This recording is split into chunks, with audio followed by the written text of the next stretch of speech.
आपण बऱ्याच वेळा भेटतो, पण फॉर्मल भेटतो. पण आज आपण अगदी सहजगत्या तुमच्याशी मनातले जे काय असेल ते बोलावं, तुमच्या मनात असेल काय ते ऐकावं. आणि बऱ्याचशा आपल्या पत्रकार मित्रांनी अनेक वर्ष मला अतिशय चांगली साथ दिलेली आहे. माझ्याबद्दल चांगली भावना व्यक्त करून जास्तीत जास्त म्हणजे माझं जे जीवन आहे त्या जीवनातले सगळे चढउतार आणि बऱ्याचशा गोष्टी ज्या माझ्याकडे काही चांगल्या झाल्या असतील त्यासुद्धा आपण लोकांपर्यंत पोचवल्यात. आणि त्यामुळं मला काम करायला अतिशय आनंद वाटतो, प्रोत्साहन मिळतो. म्हटलं आता 75व्या वर्षात पदार्पण करतोय आपण. त्याला अमृत महोत्सव म्हणतात. म्हणजे सोन्यासारखा माणूस असतो आणि अमृतासारखं पेय नसतं काय. तर यामध्ये आपल्याला अमृत महोत्सव म्हणून त्या दृष्टीने साजरा केला जातो. आणि तर आज या अमृत महोत्सवात पदार्पण करत असताना मला अतिशय आनंद होत आहे की मला सर्व थरातल्या आपल्या सहकार्यांनी अतिशय चांगली साथ दिलेली आहे. या जीवनामध्ये जे काय मिळालं आहे सगळ्याच समाजातल्या सगळ्याच थरातल्या लोकांचं अतिशय चांगलं असं योगदान माझ्यासाठी लाभलेलं आहे. त्यात पत्रकार मित्राचं जास्त भाग्यवान आहे. पण आयुष्यात आता मी 60 पूर्ण केली, 70 पूर्ण केली आणि 75कडे वळलो आहे. परवाच मी एका मुलाखतीमध्ये म्हटलं की मी भाग्यवान आहे की 70 पार केलेली काहीतरी 7% फक्त लोक असतात. आता 75 गाठलेली म्हणतोय, पार करायला अजून आहे दिवस, पण 75 गाठलेले त्यापेक्षा कमी असतील, म्हणजे 4-5% लोक असतील. तर त्याच्यामध्ये माझा समावेश देवाने केला आहे. देवाच्या दयेने देवाच्या कृपेनं मी 75 गाठलेली आहे. आणि समाजाच्या जीवावर, सर्व साथीदारांच्या जीवावर मी आज हा अमृत महोत्सव आपण सर्वांच्या मध्यंतरी साजरा करत आहोत. जीवनात अनेक चढ उतार आले, बऱ्यापैकी यश मिळालं. सुरुवातीच्यापासून सांगायचं झालं तर फार मोठा इतिहास त्यावेळी, म्हणजे लहानपणापासून सुरुवात जर केली तर लहानपण अगदी नावाखाडीसारख्या एका लहान नावाखाडच्या उत्तरपाडा नावाच्या लहानशा गावात झालं. शेतीभाती होती, शेतीभाती गेली, खाडी फुटली म्हणून. पण एक उदरनिर्वाह साधन म्हणून मच्छ्यावर जाऊन रेती काढून ती रेती मुंबईला विकण्यापर्यंत माझे वडील काम करत होतं. त्याच्यात गेलं. तिथे गावात कसे मच्छ्यावर जाऊन मी काम केलं. मला पोहता येतं की नाही तुम्हाला कधी प्रश्न असेल. मला पोहता येतं. समुद्रामध्ये खाली जायचं म्हणजे 4 पुरुष 5 पुरुष साधारणतः 20 फूट 25 फूट. आणि तिथं जाऊन ती टोपली असते, टोपलीला शिकाऱ्या बांधलेल्या असतात. ती काठीला अशी मच्छव्याला मारलेली असते, चारी बाजूला नांगर टाकलेले असतात मच्छव्याला.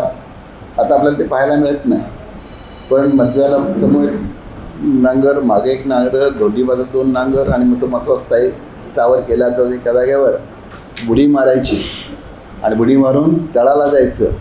ती हे घेऊन जायचं काय, टोपली घेऊन जायचं आणि ती खाली घेऊन गेल्यानंतर ते टोपली तिथे भरायची, खाली वरती यायचं आणि मग जे मच्छव्यातले 2 लोक असतात ती टोपली खेचतात आणि पुन्हा आपल्या मच्छव्यामध्ये टाकतात.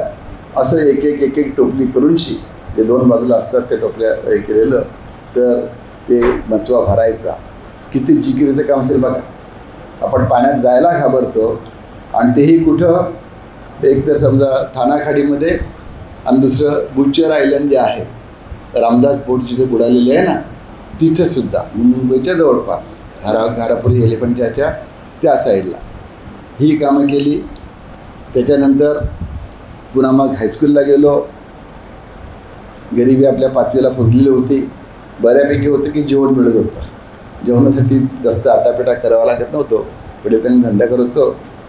पॅन्ट एकच अशी मला वाटते, 2 पण नसतील. आणि मग सुट्टीच्या दिवशी रविवारच्या वेळेला वडिलांचा लंगोटी जे असते रुमाल मच्छीवर कोळ्यांचा असतो बघा, तो नेसायचा आपण आणि पॅन्ट धुवायला कोपरच्या तळ्यावर जायचं. म्हणजे 51 सालचा माझा जन्म. नशिबान आहे मी. स्वातंत्र्य मिळालं, प्रजासत्ताक भारत झाला 26 जानेवारी 51ला, बरोबर आहे. आणि त्याच्यानंतर 2 जून 51ला माझा जन्म झाला. म्हणजे त्यानंतर नशिबान आहे. मग त्याच्यातून साधारणतः 51पासून ते प्रवास करताना 63 साली नावाखाली तिथं राहणं अशक्य झालं. शिवाजीनगरला आलो. गव्हाणमध्ये एक शिवाजीनगर म्हणून नवीन वसाहत असवली 63-64 साली. 7वी गव्हाणला झालं. 8वी ते 11वी ND पाटील कविरांची संस्था जी आहे ती अण्णांची संस्था. देबा पाटील साहेब, दत्तूशेठ पाटील, जनार्दन भगत, ND पाटील यांच्या आशीर्वादाने हायस्कूल आलं. 4 वर्षे काढली. डिटेल जाता येणार नाही कारण भरपूर लांबचा प्रवास आहे तो, जसा जीवनाचा प्रवास. आणि त्याच्यानंतर सातारा गाठलं. सातारला काही दिवस लेबर स्कीममध्ये काम केलं. हॉस्टेलला राहिलो. फार छान. तुमच्यासारखेच सर्व मित्र मैत्रीण मिळाली तिथं. एका रूममध्ये आम्ही 10 लोक राहत होतो. बॅग उशाल असायची, झोपायचं आपलं. तिथं आम्ही शिक्षण घेतलं 4 वर्ष. पण सर्व जाती धर्म सर्व भेदभाव विसरून एका याच्यामध्ये ताट घ्यायचं. जेवायचं वेळ झालं की ताट वाजवत जायचं, मेसमध्ये जायचं आणि मग तिथं मिळेल ते खायचं. तिथलं जेवण फार मजेशीर होतं. म्हणजे बाजरीची भाकरी असायची आणि दाल नावाला म्हणायला दाल होती. आतमध्ये बुडी मारली तरी दाल लागत नव्हती वाटीमध्ये. तर अशा प्रकारचं ते जेवण होतं. आणि कधीतरी एखादा वाटपे असतो ना, तो आपल्याला सरफेस द्यायचा. म्हणजे तेल आणि हे असतं ना, तेल आणि मसाला ते दिलं की अगदी हां, म्हणजे त्याला जास्त हे सरफेस दिला असं म्हणायचे. तर तशावर ते असायचं. रविवारी आम्हाला मात्र चपाती मिळायची, मग फार आनंद व्हायचा. ह्या पद्धतीचं शिक्षण तिथे घेतलं. BA झालो, BEd झालो, मग शिक्षक झालो विखे हायस्कूलवर. परत पाहिलं 342 पगार होता महिन्याला. पण त्याच्यानंतर मग वाशीला गेलो. तिथे 442 झाला. 100 रुपये वाढले. वाशी न्यू बॉम्बे. ज्यावेळी मी वाशीला गेलो 74मध्ये, तर त्या 74मध्ये वाशीला गेल्यावर तिथं खरं म्हणजे वाशी नगर नव्हतंच झालेलं. त्या बिल्डिंग अशा एकावर एक हे ठेवून करायचं चाललं होतं. काही बिल्डिंग झाल्या होत्या ज्याच्यामध्ये E401मध्ये मला सिडकोकडनं फ्लॅट मिळाला.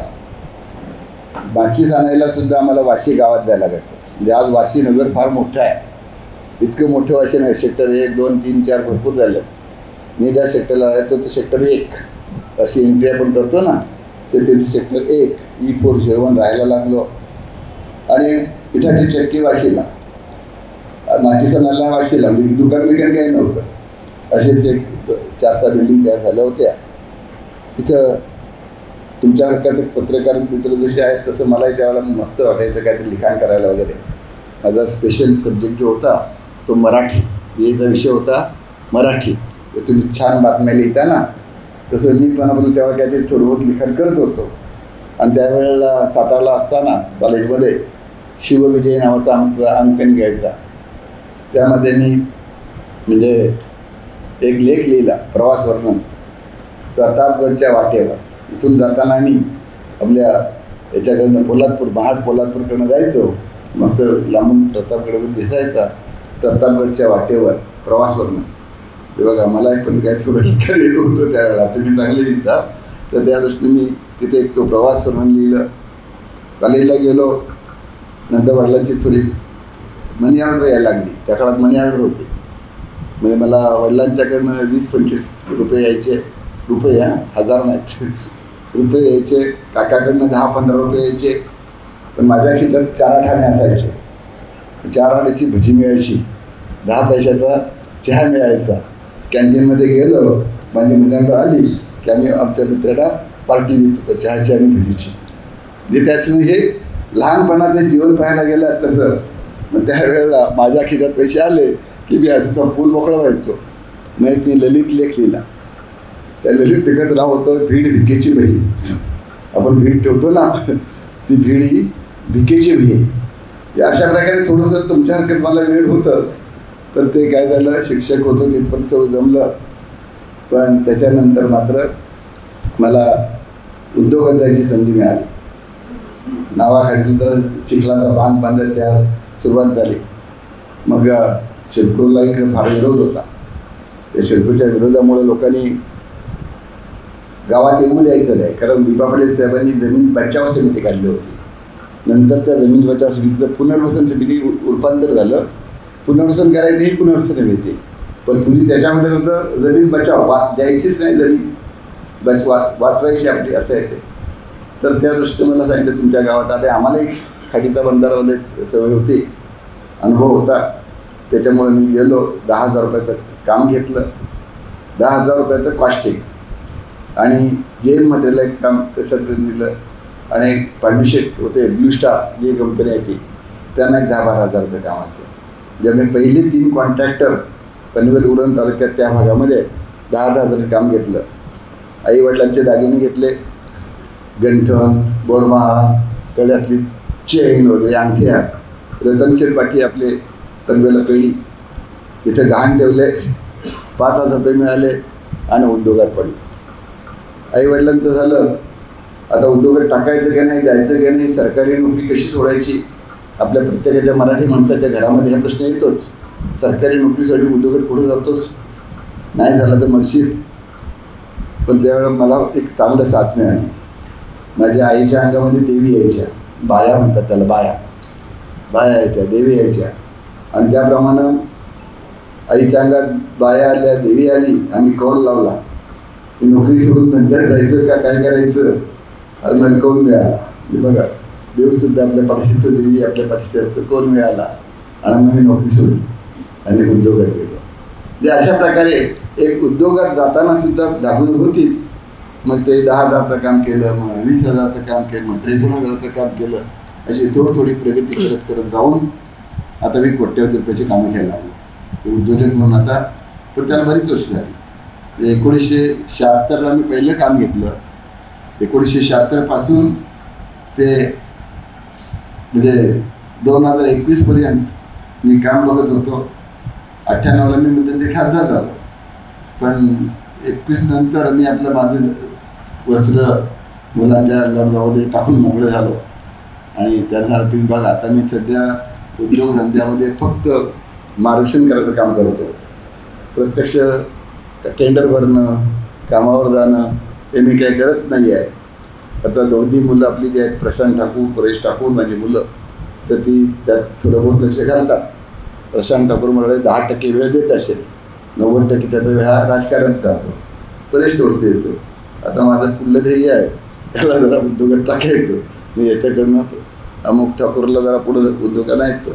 तर अमोक ठाकूर माझा प्रशांतचा मुलगा नातू, परेशचा मुलगा आणखी दुसरा आहे तो आदेश तो आता मोठा झाला आहे, कॉलेज तिथं पूर्ण होईल. लंडनला जाऊन म्हणजे BCom पदवी घेऊन आला आहे. तर त्यामुळे थोडं म्हटलं त्याला अकाउंटकडे बघू द्या जरा, तो धंद्याचं बघतोय जरासा. म्हणजे अशा पद्धतीनं उद्योगात रमलो. अचानक संधी आली, लोकांनी सांगितलं नाही तुम्ही खासदारकी उभे राहा. खरं खासदारकीला उभं राहायचं म्हणजे सरपंच नव्हतं झालो, ग्रामपंचायत सदस्य नाही, नगरपालिकेत नाही, कुठं नाही. आणि 1989 साली दीपा पाटील साहेब आपले आमचे सर्वचे नेते, तुमचे नेते, हे 89ला खासदारकीला हारले, निवडणूक हारले. 89ला दुसरी निवडणूक 91ला परत लागली. पुन्हा आमचे विरोधी पक्षनेते असलेले दत्ता पाटील ते उभे राहिले, तेही हारले. 96ला 5 वर्षांनी पुन्हा निवडणूक लागली, पुन्हा दत्ता पाटील उभे राहिले, पुन्हा ते हारले. ते 3 वेळा शेतकरी कामगार पक्षाचा हा सलग 3 वेळा पराभवाची हॅट्रिक झाली, पराभव झाला. पण नंतर 2 वर्षांनी परत निवडणूक लागली. मग बघायला लागले वेगळं कुणाचं कोणी राहायला तयार नव्हते. खरं तर त्यावेळेला विवेक पाटील इकडे आमदार होते, 2 वेळा झाले मला वाटते, नाही 95 झाले ते आमदार, ते म्हणजे पहिलीच राहिले. त्याच्यानंतर मोहन पाटील त्यावेळेला खरं म्हणजे 98ची निवडणूक म्हणतोय, तर त्यावेळेला ते मंत्री पण हे झाले होते. आणि त्याच्यानंतर कोणी मीनाक्षी पाटील मंत्री होत्या, पण कोणी खासदारकीला उभं राहत नव्हतं. म्हणजे रामशेठ मला शेठ बोललो होतो, मला ते पण मी शेठ झालो होतो. सुरुवातचं राम ठाकूर बोलतोपर्यंत शेठ झालं होतं. आणि त्याच्यानंतर तुम्ही जा दिल्लीला म्हणे, नाहीतरी अंतुली जाऊन काय करतोय, झोपाच काढतोय. सॉरी म्हणजे त्यांच्याकडे इतकं आता मला बोलायला नको, मग नंतर माझे इथे हे झाले. पण त्यावेळची एक त्यांच्याबद्दलचं एक साधारण समाजामध्ये होतं की अंतुले हे बाकीच्या लोकांना भेटत नव्हते. घरी कुणी गेलं तर त्यांच्या घरातला माणसांचा असा हाई नाही, त्यांचं शब्द कसं होतं, सावा हाई नाही असा प्रकारचा. म्हणजे असूनसुद्धा नाही म्हणून ऐकायला मिळत होतं. मला वाटतं मी खासदार झालं बदललं ते चित्र जे आहे ना, दिवस रात्र सकाळी अगदी 6 वाजल्यापासून ते रात्री 10-11पर्यंत साधारणतः आपल्याला लोकांच्या कामावर धावतो पडतो. पण अंतुले साहेबांचं पुढं कोणी राहायला तयार नव्हता. ते 89, 91, 96 3 वेळा खासदार झाले होते. इंदिरा गांधीच्या याचे मंत्री मला ते महत्त्वाचे असे ते सरचिटणीस होते पक्षाचे, म्हणजे इतकी सर्व. आणि ज्यावेळेला 98ची निवडणुकीला मी उभं राहिलो त्यांच्या विरुद्ध, त्यावेळेला ते हेल्थ मिनिस्टर होते दिल्लीमध्ये, आरोग्यमंत्री. आता अशा इतक्या मोठ्या माणसाच्या विरुद्ध उभं राहायचं म्हटलं, चला आता भरपूर दगड मातीचा धंदा बरीच वर्ष केला. 76 ते 98 त्यावेळेला 22 वर्ष झाली. म्हटलं आता जाऊया, आपलं नाव तरी भिंतीवर राहील, पडलो तर पडलो, लोकसभेचे उमेदवार म्हणून नाव तर राहील ना. पण देवाची कृपा मी निवडून आलो. म्हणजे अशा प्रकारे आयुष्यामध्ये आपलं हेतू चांगला असला, आपलं लक्ष जर सुंदर असलं, चांगलं असलं आणि काम करताना पण दुसऱ्याला शक्यतो त्रास न देता चांगली कामं करत जावी, जितकं उपयोगी पडतं लोकांच्या तितकं उपयोगी पडावं. नंतर शिक्षक लागलो, परत नंतर उद्योजक झालो आणि ही संधी खासदारकीची आली आणि देवाच्या कृपेनं मी खासदारही झालो. म्हणजे अशा प्रत्येकाच्या आयुष्यात या स्टेप येत असतात. प्रत्येकाला आपल्याला झगडत जावं लागतं. बरीचशी आपले उदाहरणं आहेत की गरिबीतून जाऊन रस्त्यावरच्या लाईटमधून शिकूनसुद्धा मोठमोठे आपले नेते झालेले आहेत राष्ट्रात.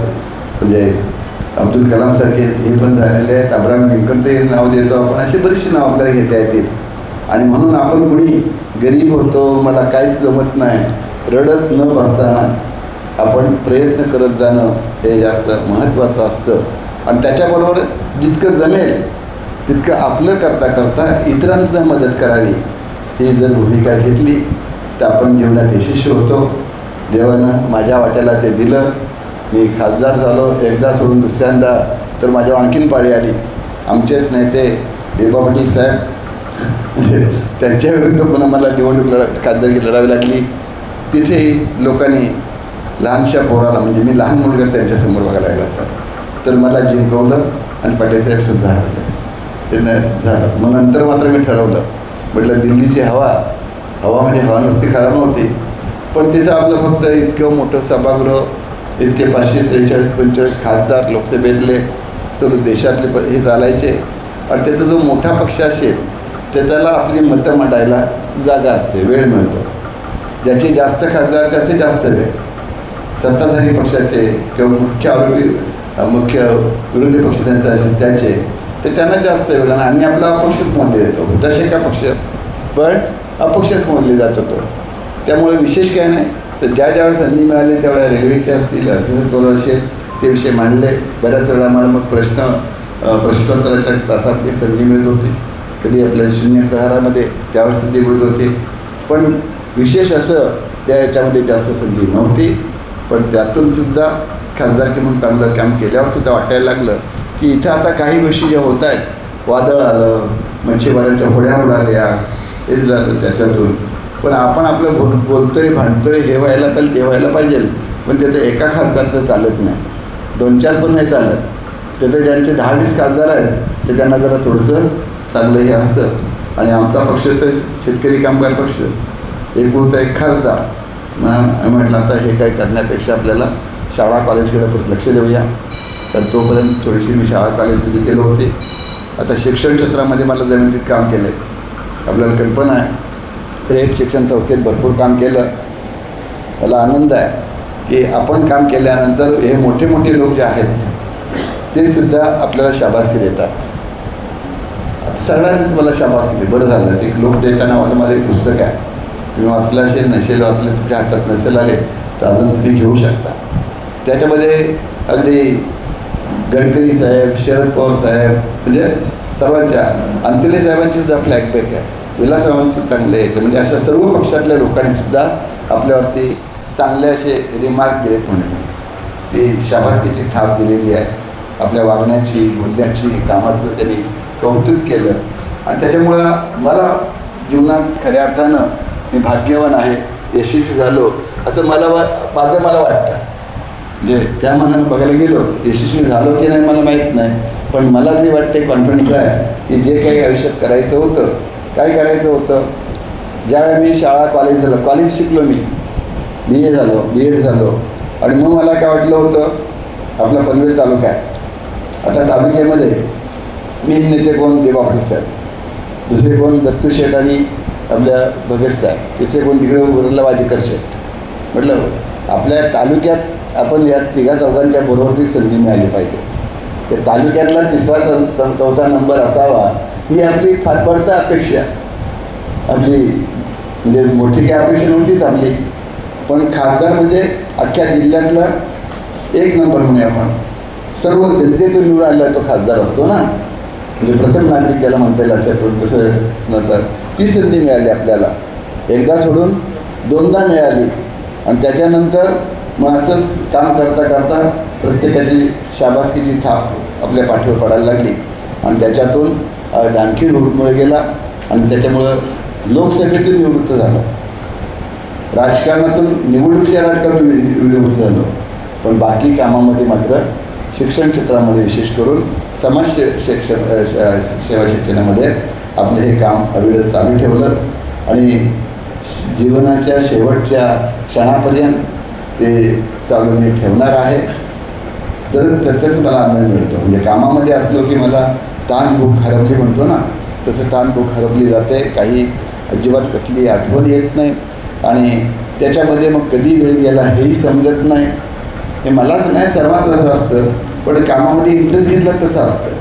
त्याच्यामुळं आपण कामामध्ये इंटरेस्ट घेतलं तसं मिळतं, मला ते समाधान मिळतं आहे.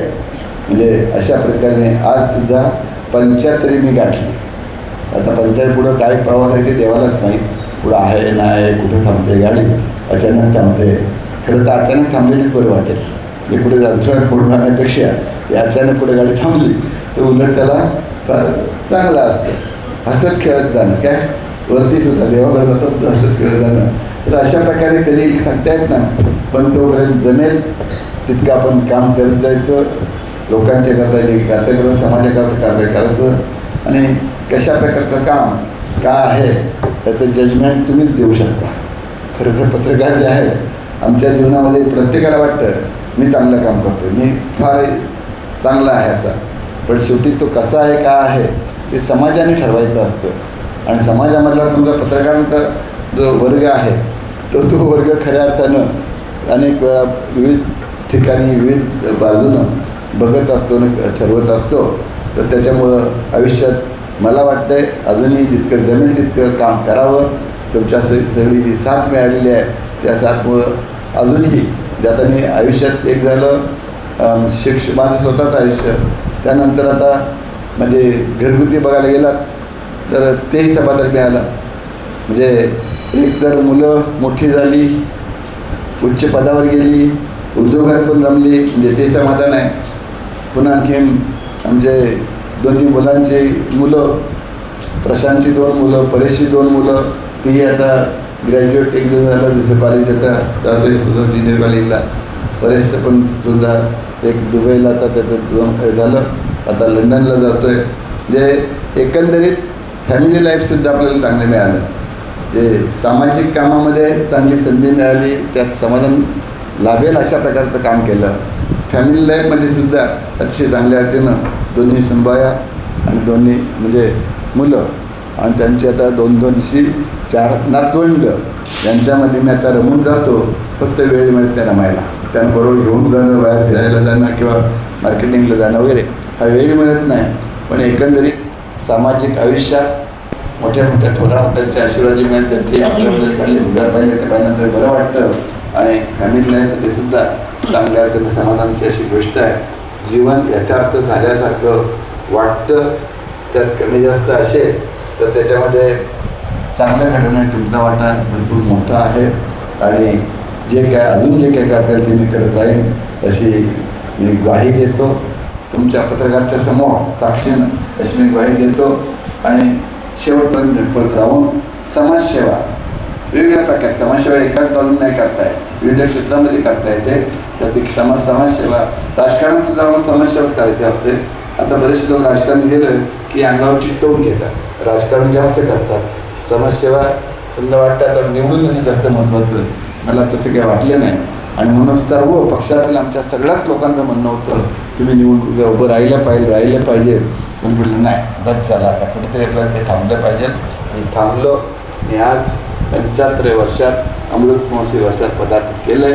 तुमच्या सर्वांच्या सदिच्छामुळं माझं जीवन चांगलं चाललं आहे. आणि असंच तुमचं प्रेम हे पुढेही राहू द्या अशी तुम्हाला विनंती करतो. नवी मुंबई व रायगड जिल्ह्यातील ताज्या बातम्या आणि घडामोडींसाठी सबस्क्राईब करा वादळवारा लाईव्ह चॅनल आणि दाबा बेल आयकन.